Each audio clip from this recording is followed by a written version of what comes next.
है welcome vision लोग। आज का हमारा टॉपिक है डिस्क्रीट मैथमेटिक्स के अंदर टाइप्स ऑफ रिलेशन। हम रिलेशन देख चुके हैं, रिलेशन क्या होता है, तो कैसे रिलेशन को रिप्रेजेंट करते हैं। अब हम आज देखेंगे टाइप ऑफ रिलेशन के अलग अलग टाइप होते हैं, जिसमें या फिर इसको बोल सकते हैं प्रॉपर्टी ऑफ रिलेशन। रिलेशन की क्या क्या प्रॉपर्टी होती है। तो सबसे पहला हमारा आता है रिफ्लेक्सिव रिलेशन। रिफ्लेक्सिव रिलेशन हमारा मतलब होता है कि यहाँ पर जो हमारे जो सबसेट है, मतलब जो कार्टेशियन प्रोडक्ट के सबसेट हैं, ठीक है, उन सबसेट में जो हमारे एलिमेंट हैं, ठीक है, तो सबसेट में जो हमारे एलिमेंट हैं या जो हमारे पेयर के अंदर एलिमेंट बोल सकते हैं, वो एक दूसरे को रिफ्लेक्ट करते हैं। ठीक है, मतलब कि relation R on the set A set to be reflective if X is X related to R for every X related to A.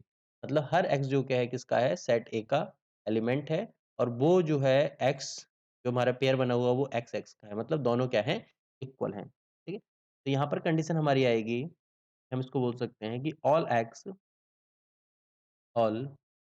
X relate to, ठीक है, अगली कंडीशन आएगी एंड एक्स एक्स टू। हमारी इसी condition में focus करना है कि उस सबसेट के जो हमारा कार्टेशियन प्रोडक्ट है, उस सबसेट के जो एलिमेंट है वो एलिमेंट क्या होंगे, इक्वल होंगे। तो उस एलिमेंट की इक्वालिटी के अकॉर्डिंग हम देखेंगे क्या है, ये रिफ्लेक्सिव रिलेशन है या नहीं है। मतलब सेट के एलिमेंट खुद से ही रिलेट करें तो क्या होगा, वो हमारा रिलेशन होगा रिफ्लेक्सिव रिलेशन। जैसे एग्जांपल देख सकते हैं हम, जैसे हमारे पास दो सेट है, set A set B. Set A और सेट बी का कार्टेशियन प्रोडक्ट हमारा ये हो गया, ठीक है, कार्टेशियन प्रोडक्ट हमने निकाल लिया। अब कार्टेशियन प्रोडक्ट में हम देखेंगे कि कहाँ पर मतलब एक्स जो है, जो हर एलिमेंट किससे रिलेट कर रहा है, ए से या बी से भी हो सकता है हमारा। ठीक है, तो दूसरी तरफ हम देखेंगे कि एक्स और एक्स, अब हम देखेंगे दोनों एलिमेंट कहाँ पे इक्वल है, तो हम यहाँ पर देखेंगे यहाँ पर दोनों एलिमेंट इक्वल है, और यहाँ पर हमारे दोनों एलिमेंट इक्वल हैं, यहाँ पर हमारे दोनों एलिमेंट इक्वल हैं। मतलब ऑल एक्स, मतलब जितने भी हमारे एलिमेंट हैं, वो एलिमेंट अपने ही खुद के साथ रिलेट करके क्या है, एक रिलेशन बना रहे हैं। जैसे हमारा 1 का 1 के साथ, 2 का 2, 3 का 3 के साथ। तो इसको हम बोलते हैं that relation is known as reflexive relation. तो रिलेशन में उसी पेयर को लेना है जो खुद के बराबर हो। ठीक है? मतलब कार्टेशियन प्रोडक्ट के सेट से हमें उसी रिलेशन को लेना है, उसी पेयर को लेना है जो खुद के बराबर हो। जैसे हमने यहाँ पर एक कंडीशन हमने यहाँ पर रिलेशन लगा दिया। जैसे हम मान लो कि एक और रिलेशन ले लेते हैं हम यहाँ पर 1 1 1 2 2 2, ये हमारा क्या हो गया, ये। अब इसको हम देखेंगे ये रिफ्लेक्सिव है या नहीं है। ठीक, तो इसकी कंडीशन हमारी क्या है कि ऑल एक्स, तो हमारे क्या, हमारे कितने हैं, 1 2 3, तो 3 है हमारे। तो 1 1 का साथ रिलेशन है, 2 का 2 के साथ है, 3 का 3 के साथ है। लेकिन हमारे यहाँ पर कितने आए हैं, 2 1 का 1 के साथ, 2 का 2 के साथ। मतलब एक हमारा नहीं आया, तो ये कंडीशन हमारी फुलफिल नहीं हो रही।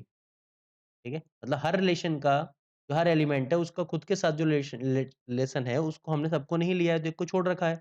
3 3 को हमने नहीं लिया, तो ये क्या होगा, ये हमारा नॉट रिफ्लेक्सिव होगा, ये हमारा रिफ्लेक्सिव रिलेशन नहीं होगा। लेकिन मान लो कि इसको हमने क्या कर लिया, इसको हमने एक रिलेशन ले लिया, रिलेशन हमारा हो गया 1 1 2 2 और 3 3, और उसके बाद हम ले लिया 1 2। ये क्या है हमारा, तो इसमें ये कंडीशन फुलफिल कर रही है कि ये हमारे रिलेशन क्या है, एक्स और एक्स रिलेटेड टू आर। तो दोनों ही होंगे, कोई और भी है, जैसे हमारे के यहाँ पर क्या आ गया, 1 और 2 आ गया, ठीक है? तो अगर कोई सबसेट दूसरा सबसेट भी है, तब भी हमारी कोई प्रॉब्लम नहीं है, लेकिन ये कंडीशन हमारी फुलफिल होनी चाहिए। मतलब वो सारे एलिमेंट हमें लेने हैं जो बराबर हैं, सबसेट के अंदर वो सारे एलिमेंट जो बराबर हैं, उनको हमें यहाँ पर लेना है, ठीक है? जैसे ये दोनों बराबर हैं, जो भी बराबर एलिमेंट है सबको हमें लेना है, उसके अलावा बाकी और आ जाएँ तो कोई प्रॉब्लम नहीं है, लेकिन इनमें से कोई नहीं छूटना चाहिए। तो क्या होगा, ये हमारा ये रिफ्लेक्सिव होगा। ये रिलेशन क्या होगा, हमारा रिफ्लेक्सिव होगा। एक दूसरा एग्जांपल देखते हैं, जैसे हमारे पास सेट आ गया, सेट ए, ठीक है? अब हम क्या करेंगे, रिलेशन हमने निकाला, कार्टेशियन प्रोडक्ट निकाला सेट ए का सेट ए के साथ ही, ठीक है? अब सेट ए के साथ सेट ए का निकाला, तो हमारे पास ये कार्टेशियन प्रोडक्ट आ गया, इसको हमने मैट्रिक्स की फॉर्म में हम समझने की कोशिश कर रहे हैं यहाँ पर हम। तो मैट्रिक्स की फॉर्म में हम क्या है, डायगोनल एलिमेंट के थ्रू यहाँ पर हम आसानी से इसको समझ सकते हैं, डायगोनल एलिमेंट के थ्रू। अब यहाँ पर हम देखेंगे कि वो हमारे एलिमेंट जो डायगोनल हैं, ठीक है? मतलब उनका क्या होगा, जैसे ये हमारा डायगोनल पेयर है, ये हमारा डायगोनल पेयर है, तो ये जो एलिमेंट है, ये सब क्या है हमारे, ये अगर हमारे सबसेट के अंदर है, उस रिलेशन के अंदर ये सारे सबसेट आ रहे हैं जो इक्वल हैं, तो वो हमारा क्या होगा मतलब डायगोनल सारे डायगोनल पेयर अगर हम सबसेट के अंदर ले रहे हैं, तो रिलेशन के अंदर ले लेते हैं, तो क्या होगा वो रिलेशन हमारा, हम इसको बोल दिया कि वो हमारा रिफ्लेक्सिव रिलेशन 1, 1, 2, 2 और 3, 3। तो ये हमारा क्या आ गया, ये इसके अंदर से हमारे जो डायगोनल पेयर सारे हो गए। ये 3 जो हमारे यहाँ पर हैं, यहाँ पर अगर 4 एलिमेंट होंगे, 5 एलिमेंट होंगे, जो भी हमारे एलिमेंट उसके अकॉर्डिंग। हमारे यहाँ पे 3 एलिमेंट और 3 हमारे क्या आ गए, ये पेयर आ गए जो डायगोनल पेयर है। अगर ये 3 डायगोनल पेयर किसी रिलेशन के अंदर एग्जिस्ट करते हैं, तो हमारा वो रिलेशन क्या होगा, रिफ्लेक्सिव रिलेशन होगा। भले से और नॉन डायगोनल एलिमेंट भी एग्जिस्ट करे तब भी कोई प्रॉब्लम नहीं है। जैसे हमने देख लिया 1 और 2 भी इसके अंदर है, तब भी वो रिफ्लेक्सिव होगा। लेकिन अगर इनमें के कोई भी छूट गया, तो वो रिलेशन हमारा क्या होगा, रिफ्लेक्सिव रिलेशन नहीं होगा। तो ये हमारा है रिफ्लेक्सिव रिलेशन। अब इसमें रिफ्लेक्शन रिलेशन में हम देखते हैं कार्डिनैलिटी, ठीक है? मतलब स्मॉलेस्ट पॉसिबल साइज़ क्या होगा, ठीक है? कार्डिनैलिटी या फिर हम बोल सकते हैं स्मॉलेस्ट पॉसिबल साइज़। दोनों के बेस पे देखेंगे स्मॉलेस्ट साइज़ कितना हो सकता है इसका? तो हमारा स्मॉलेस्ट साइज़ का हो सकता है कि जितने हमारे नंबर ऑफ एलिमेंट हैं, मतलब नंबर ऑफ एलिमेंट हमारे कितने हैं? 3 है हमारे, तो n एलिमेंट। मतलब ये 3 पेयर तो हमारे इस रिलेशन के होने ही चाहिए। 3 पेयर मतलब 1, 1, 2, 2, 3, 3 ठीक? तो स्मॉलेस्ट जो पॉसिबल साइज़ है किसी रिलेशन का वो हमारा 1, 1, 2, 3 मतलब 3 ये पेयर होंगे ही। लेकिन अगर हम देखें लार्जेस्ट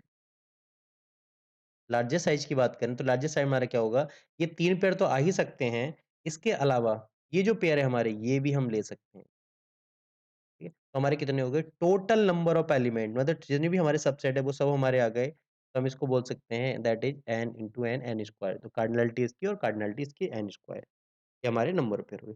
अगर हमें टोटल रिलेशन निकालने हैं कि टोटल रिलेशन हम इसमें से कितने बना सकते हैं?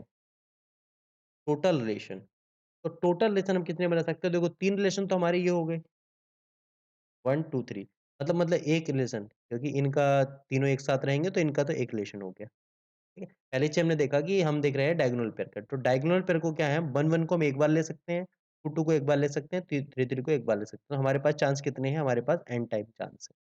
ठीक है? हमने इसको ले लिया, इन दोनों को छोड़ दिया, लेकिन ऐसा हम करेंगे क्योंकि रिलेशन हमारा रिफ्लेक्सिव नहीं बनेगा। अगली चीज़ अगली चीज़ हमारे आएगी कि हम जो नॉन डायगोनल पेयर हैं, ठीक है? अब नॉन डायगोनल पेयर हमारा क्या है, इसको हम क्या कर सकते हैं, जो हमारे यहाँ पर हमारे 2 ऑप्शन है। एक ऑप्शन आएगा हमारा कि इसको हमने ले लिया, ठीक है? और दूसरे ऑप्शन हमने ले लिया कि इसको हमने नहीं लिया, बाकी सब ले लिए। तो उस टाइप से हमारे नंबर ऑफ रिलेशन कितने बन जाएँगे, हमारे 2 चांस हैं और 2 चांस किसके लिए अप्लाई हो रहे हैं? 2 चांस इसके लिए अप्लाई हो रहे हैं जो हमारे नॉन डायगोनल पेयर हैं और नॉन डायगोनल पेयर हमारे कैसे निकालेंगे हम? जो डायगोनल पेयर वो टोटल पेयर माइनस डायगोनल। तो ये हमारा क्या हो जाएगा? n स्क्वायर माइनस n ये हमारे हो गए टोटल नंबर ऑफ रिलेशन। ठीक? तो हमारे एक हो गए नॉन डायगोनल पेयर, जो हमारे निकालेंगे n स्क्वायर माइनस 1 और डायगोनल पेयर हमारा हो गया n। इस टाइप से हम निकाल लेंगे टोटल रिलेशन हमारे इतने होंगे। इसमें एक रिलेशन आता है, जैसे हम इसको बोलते हैं फाई को, जैसे एम्प्टी सेट है मान लिया। हमारे पास एम्प्टी सेट है, तो एम्प्टी सेट के केस में क्या होगा? एम्प्टी सेट हमारा रिफ्लेक्सिव होगा या नहीं होगा? तो एम्प्टी सेट की कंडीशन क्या है? इसमें बोला गया है कि x इक्वल टू x तो यहाँ पर तो कोई भी एलिमेंट दूसरे के बराबर नहीं है। तो कोई एलिमेंट ही नहीं है यहाँ पर, तो इसकी वजह से क्या होगा? ये रिफ्लेक्सिव नहीं होगा। ये हमारा था रिफ्लेक्सिव रिलेशन। अगला हम देखेंगे इररिफ्लेक्सिव। इररिफ्लेक्सिव क्या है? इसका जस्ट अपोजिट है। इररिफ्लेक्सिव क्या है? इसका जस्ट अपोजिट है। मतलब रिफ्लेक्सिव रिलेशन नहीं है, तो क्या हमारा इररिफ्लेक्सिव होगा? उसके तरीके से हम समझने की कोशिश करेंगे यहाँ पर। इररिफ्लेक्सिव रिलेशन है हमारा कि a relation on set is said to be irreflexive if x is not related to R for every x। ठीक है? तो हमारा कुछ कोई भी एक्सेस उसके साथ रिलेट नहीं करना चाहिए। तो वो हमारा क्या होगा? इररिफ्लेक्सिव रिलेशन होगा। इसको हम बोल सकते हैं कि ऑल इक्वल, ठीक है? जितने भी हमारे इक्वल पेयर हैं, ठीक है? तो हमने जितने भी हमारे इक्वल पेयर हैं, वो हमारे कोई भी इसमें नहीं होना चाहिए। तो इसका मतलब है ये just opposite to reflexive. Reflexive में बोला गया था सारे होंगे, इसमें बोला है कोई नहीं होगा, ठीक है? इसमें क्या बोला है? कोई नहीं होगा। तो हम इसको लिख सकते हैं X related to A and X is not related to R, not related to R. X is not related to X मतलब X is not related to X का एक्स के साथ कोई रिलेटेड नहीं है। एक्स का खुद के साथ कोई रिलेशन नहीं होगा। इस एक्स का खुद के साथ कोई यहाँ पर रिलेशन नहीं होगा। उस पेयर को हम बोलेंगे, उस रिलेशन को हम बोलेंगे कि दैट इज़ इर्रिफ्लेक्सिव रिलेशन। जैसे मैं एग्ज़ाम्पल से देखने की कोशिश करते हैं, तो हमारे पास सेट ए है, ठीक है? अब उस सेट ए का हमने कार्टेशियन प्रोडक्ट निकाल लिया हमारे सबसेट आगे रिलेशन के। अब रिलेशन के लिए हमने इसमें के कुछ सबसेट ले लिए, किसी भी कंडीशन के बेस पे हम इनको ले सकते हैं। तो हमारा जिस सबसेट के अंदर जैसे हमने ले लिया 1, 1,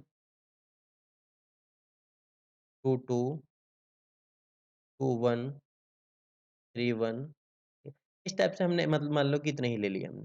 तो इस रिलेशन को हम क्या बोलेंगे? ये रिफ्लेक्सिव होगा। तो इर्रिफ्लेक्सिव लिए बोला है हमारा कोई भी, ठीक है? मतलब किसी का भी किसी के साथ रिलेशन रिलेशन नहीं होना चाहिए। मतलब ये जो हमारे आगे इसका इक्वल है, ये इसके साथ इक्वल है, तो क्या होगा हमारा ये रिफ्लेक्सिव इर्रिफ्लेक्सिव नहीं होगा। इर्रिफ्लेक्सिव नहीं होगा तो क्या ये रिफ्लेक्सिव होगा? लेकिन रिफ्लेक्सिव के लिए कंडीशन थी कि ऑल पेयर। वहाँ पर कंडीशन क्या थी? तो पहले हमने देखा था वहाँ पर कंडीशन थी ऑल। ये जितने भी हैं वो सब हमारे इसके अंदर होने चाहिए। नंबर ऑफ डायगोनल पेयर वगैरह जितने भी हमारे सब इसके अंदर होने चाहिए। इस यहाँ पर कितने हैं? यहाँ पर सिर्फ 2 हैं। मतलब 3 क्रॉस 3 यहाँ पर ये नहीं है। ठीक है? तो क्या होगा ना तो ये रिफ्लेक्सिव है, ना ये रिफ्लेक्सिव है और ना ही ये रिफ्लेक्सिव है। ठीक है?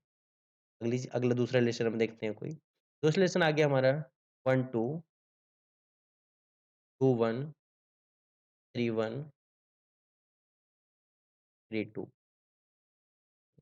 अब ये क्या होगा? ये रिफ्लेक्सिव होगा, ठीक है? ये रिफ्लेक्सिव होगा क्योंकि यहाँ पर कोई भी ऐसा एक हमारा पेयर नहीं है जो हमारा इक्वल हो, ठीक है? तो इस वजह से क्या होगा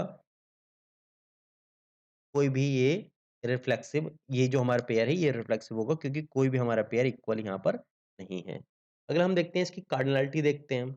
इसकी कार्डिनैलिटी अगर निकालनी है हमको तो कार्डिनैलिटी ऑफ पॉसिबल रिलेशन, ठीक है? तो कार्डिनैलिटी ऑफ पॉसिबल रिलेशन तो हमारी क्या हो सकती है? वो हमारी पाई ही हो सकती है मतलब पाई का मतलब हमारा आता है एम्प्टी सेट ही हो सकता है। लेकिन अगर मैं लार्जेस्ट की बात करूँ, लार्जेस्ट पॉसिबिलिटी जो होगी वो कितने की होगी? Cardinality of largest possible size cardinality of largest possible size ये हमारा वही होगा n स्क्वायर माइनस n क्योंकि यहाँ पर हमको सिर्फ नॉन डायगोनल लेने हैं, डायगोनल तो हम लेंगे ही नहीं। यहाँ पर डायगोनल आना ही नहीं है, ठीक है? तो यहाँ पर अगर टोटल रिलेशन की बात करूँ मैं, टोटल रिलेशन तो टोटल रिलेशन मेरा कितना होगा? यहाँ पर जो टोटल रिलेशन अवेलेबल होंगे, वो हमारे होंगे 2 की power n square minus n total reflexive relation जो हमारे निकल के आए थे। कितने थे हमारे टोटल रिफ्लेक्सिव रिलेशन। अब इन टोटल रिफ्लेक्सिव रिलेशन में हम देखेंगे कि हमारा इर्रिफ्लेक्सिव कितने हैं। अगर मैंने मुझे देखनी है कि टोटल इर्रिफ्लेक्सिव रिलेशन, इर्रिफ्लेक्सिव रिलेशन के लिए होगा हमारा टोटल रिलेशन हमारे कितने हैं? मतलब total number of relation reflexive हो या इर्रिफ्लेक्सिव हो। तो टोटल रिलेशन हमारे कितने होंगे 2 की पावर n स्क्वायर माइनस और ये हो गया 2 की पावर n स्क्वायर माइनस यहाँ पर माइनस है n। तो ये हमारे हो गए टोटल इर्रिफ्लेक्सिव रिलेशन जो हमारे होंगे वो इसके थ्रू हम निकाल सकते हैं इर्रिफ्लेक्सिव रिलेशन एंड हमारे नंबर ऑफ एलिमेंट हो गए जितने भी उस सेट के अंदर हमारे एलिमेंट है उसके अकॉर्डिंग हम यहाँ पर आराम से निकाल